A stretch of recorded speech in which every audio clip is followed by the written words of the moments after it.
आप देख रहे हैं न्यूज़ नाउ 24/7 ताज़ा खबरों के लिए हमारे साथ बने रहें। उत्तराखंड के मुख्यमंत्री पुष्कर सिंह धामी ने राज्य की जनता का आभार व्यक्त करते हुए कहा कि 3 साल पहले प्रधानमंत्री नरेंद्र मोदी के नेतृत्व में जनता ने परंपरा को बदलते हुए लगातार भाजपा की सरकार बनाई। उन्होंने कहा कि पीएम मोदी के मार्गदर्शन में राज्य ने विभिन्न चुनौतियों, संकटों और कोविड महामारी का सामना किया और इन पर सफलतापूर्वक काबू पाया। मुख्यमंत्री ने आगे कहा कि उत्तराखंड देश का पहला राज्य बन गया है जिसने समान नागरिक संहिता लागू की है। इसके अलावा राज्य सरकार ने सख्त धोखाधड़ी विरोधी कानून लागू कर 100 से अधिक धोखाधड़ी माफियाओं को जेल भेजा है। साथ ही सख्त धर्मांतरण विरोधी कानून भी लाया गया है, जिसमें लव जिहाद, जमीन जिहाद, अवैध अतिक्रमण और अवैध मदरसों पर कड़ी कार्रवाई की गई है। मैं सबसे पहले तो देवभूमि उत्तराखंड की देवतुल्य जनता को नमन करता हूँ, उनका आभार व्यक्त करता हूँ कि आज से 3 साल पहले हुए आम चुनाव में आदरणीय प्रधानमंत्री श्री नरेंद्र मोदी जी के नेतृत्व में उत्तराखंड की जनता ने एक मिथक तोड़ा, एक परिपाटी बनी और भारतीय जनता पार्टी की लगातार सरकार बना, दूसरी बार सरकार बना। और हमने भी आदरणीय प्रधानमंत्री जी के मार्गदर्शन में बहुत सारी जो हमारे राज्य की चुनौतियां थी, अनेक अवसरों पर आपदा के अवसर थे, कोरोना महामारी थी, समय समय पर हमारे सामने खड़े होने वाली चुनौतियां थी, उन सभी पर काम करते हुए बहुत सारी चुनौतियों को पार किया है और आने वाले समय में बहुत सारी चुनौतियों पर हमको काम करना है।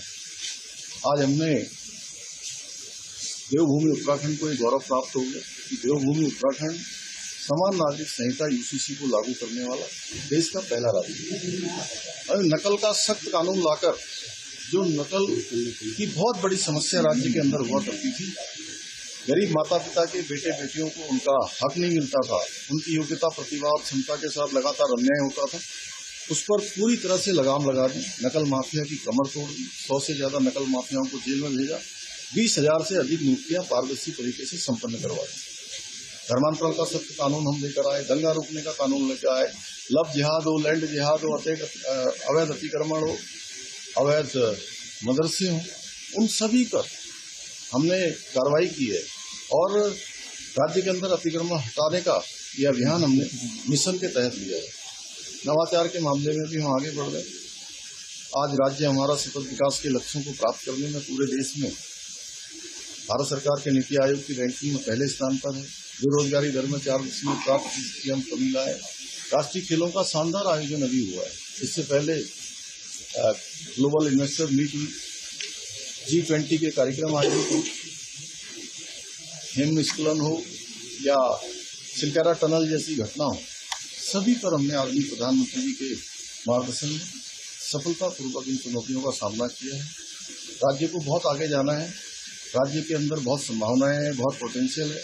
हमारे प्रवासी भाई बहन भी जो दुनिया के अंदर रहते हैं, वो भी राज्य के विकास में अपना योगदान देने के लिए आगे बढ़ रहे हैं, जो भारत में भी हैं और दुनिया के देशों में भी हैं।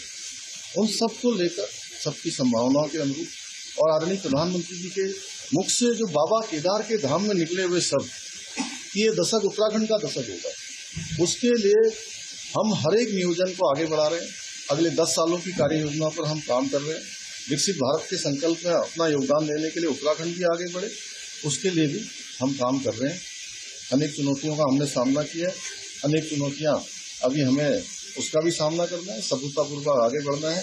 उत्तराखंड को हिंदुस्तान का श्रेष्ठ राज्य बनाने का जो हमारा विकल्प रहित संकल्प है, उस संकल्प को पूरा करना है। मुख्यमंत्री ड्रग फ्री देवभूमि का संकल्प लिया गया है 2025 में, किस तरह से उसको देखते हैं? उस पर हम लगातार काम कर रहे हैं और फिट इंडिया मूवमेंट के तहत आज भी हमने जो हमारे प्रधानमंत्री जी का पूरे देश दुनिया के लिए आह्वान है, उसको हम आगे बढ़ा रहे हैं। क्योंकि फिट रहेंगे तो हिट रहेंगे और स्वस्थ जीवन शैली अपनाएंगे, स्वस्थ रहेंगे, दिनचर्या में इसको शामिल करेंगे और तमाम चीजें जो आदरणीय प्रधानमंत्री जी लगातार मन की बात के कार्यक्रम में भी कह रहे हैं और राष्ट्रीय खेलों के शुभारंभ के अवसर पर भी उन्होंने कहा था, हम सबको उसको अपनी जीवन शैली का हिस्सा बनाना है। आपको यह वीडियो पसंद आया हो तो इसे लाइक करें, हमारे चैनल को सब्सक्राइब करें